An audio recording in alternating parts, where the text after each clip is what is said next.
لیسکو پتوں کی مجرمانہ لاپرواہی، پتوں کی نواحی گاؤں گگا چک نمبر 29 کا خراب ٹرانسفارمر درست نہ ہو سکا، لوگوں نے عید کا دن بھی بغیر بجلی کے گزارا، علاقہ مکین شدید پریشان، وابڈہ ملازمین آئے دن ٹرانسفارمر کی درستگی کے لیے رشوت طلب کرنے لگے، علاقہ مکینوں کا وابڈہ ملازمین کے خلاف شدید نعرے بازی، اہل گاؤں کا 100 kV کا ٹرانسفارمر جو کئی دن سے خراب ہو گیا تھا، جو اب تک درستگی کے لیے نہ اتارا جا سکا، علاقے میں کئی روز سے بجلی نہ ہونے کی وجہ سے لوگ نقل مکانی پر مجبور ہو کر اپنے عزیز و اقارب کے گھروں کا رخ کر رہے ہیں، جبکہ علاقے میں گھریلو اور کاروباری سرگرمیاں شدید متاثر ہیں۔ شدید گرمی میں بجلی عدم فراہمی اور خراب ٹرانسفارمر درست نہ ہونے کی وجہ سے وابڈہ والوں کے خلاف علاقہ کے مکینوں نے شدید احتجاج کرتے ہوئے بتایا کہ کئی روز گزر چکے ہیں، خراب ٹرانسفارمر درست نہیں ہو سکا، علاقہ تاریکی میں ڈوبا ہوا ہے۔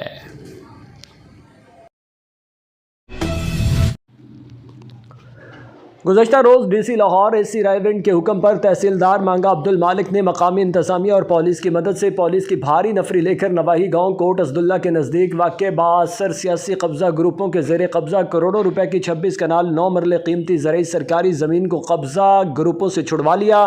اور زمین پر کھڑی فصلوں پر ہل چلا کر قبضہ گروپ سے قبضہ چھڑوا لیا۔ اس موقع پر گاؤں کے مکینوں نے علاقہ کی معروف سماجی تنظیم پاک اسلامک ویلفیئر سوسائٹی کے صدر ملک محمد امین کی سربراہی میں محکمہ مال اور انتظامیہ کی کامیاب کارروائی پر ان کے حق میں ایک مظاہرہ کیا اور محکمہ مال، ڈی سی، AC، تحصیلدار عبد المالک زندہ باد کے نعرے لگائے۔ عوامی سماجی حلقوں نے مطالبہ کیا کہ ہمارے گاؤں میں قبرستان کے لیے جگہ ختم ہو چکی ہے اور امید کرتے ہیں کہ ہمارے گاؤں کے قبرستان کے لیے اس جگہ کو وقف کر دیا جائے گا۔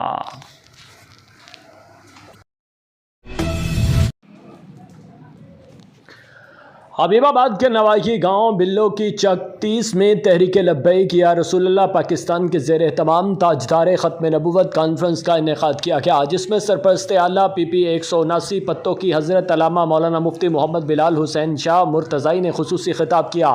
حبیب آباد کے نواحی گاؤں بلو کی چک نمبر 30 میں تحریک لبیک پاکستان کے زیر اہتمام تاجدار ختم نبوت کانفرنس کا انعقاد محفل کی صدارت حضرت مولانا مفتی محمد پیر خلیل احمد مرتضائی صاحب نے کی۔ اس موقع پر پیر امیر PP 184 میر سخاوت رضوی، نائب امیر PP 179 حسن سردار نعیمی صاحب، سرپرست اعلیٰ ڈاکٹر شفیق صاحب نے خطابات کیے۔ تحریک لبیک کے سینکڑوں کارکنان سمیت اہل سنت والجماعت نے شرکت کی۔ اس موقع پر حضرت علامہ مولانا مفتی محمد بلال حسین مرتضائی نے خطاب کرتے ہوئے کہا کہ لبیک یا رسول اللہ کا نعرہ اگر یہ جرم ہے تو یہ جرم ہم صرف یہاں نہیں، قبر میں بھی یہی نعرہ لگاتے سنائی دیں گے۔ ہم سے زیادہ محب وطن کوئی نہیں۔ لبیک یا رسول اللہ صلی اللہ علیہ وآلہ وسلم کا نعرہ دنیا اور آخرت میں ہماری کامیابی کی کنجی ثابت ہوگا۔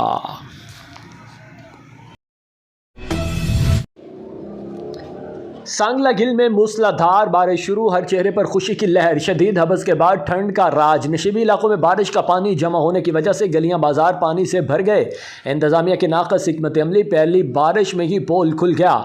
سانگلہ گل میں موسلادھار بارش شروع، ہر چہرے پر خوشی کی لہر، شدید ہبس کے بعد ٹھنڈ کا راج، نشیبی علاقوں میں پانی جمع، گلیاں بازار پانی سے بھر گئے،